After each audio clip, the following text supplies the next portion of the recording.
पढ़बो छत्तीसगढ़िया, हमन लिखबो छत्तीसगढ़िया, हमन गाबो छत्तीसगढ़िया, हमन खाबो छत्तीसगढ़िया। छत्तीसगढ़ी हा हमर भाखा है, कर मान बढ़ावो। हमन छत्तीसगढ़िया छत्तीसगढ़िया छत्तीसगढ़ी में गोठियावो। हमन छत्तीसगढ़िया छत्तीसगढ़िया छत्तीसगढ़ी में गोठियावो।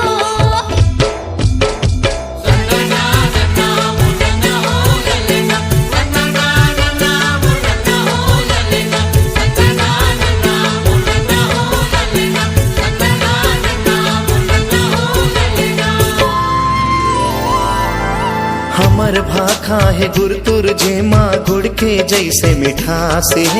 गया माया के है जनहारी भाखा हमर पहचान है। हमर भाखा है गुरतुर जेमा गुड़ के जैसे मिठास है। गया माया के है जनहारी भाखा हमर पहचान है। हमन मनाबो हरेली तिहार,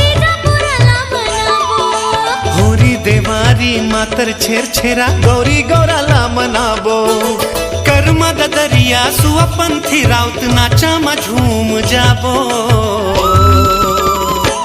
हमन छत्तीसगढ़िया छत्तीसगढ़िया छत्तीसगढ़ी में गोठियाबो। हमन छत्तीसगढ़िया छत्तीसगढ़िया छत्तीसगढ़ी में गोठियाबो।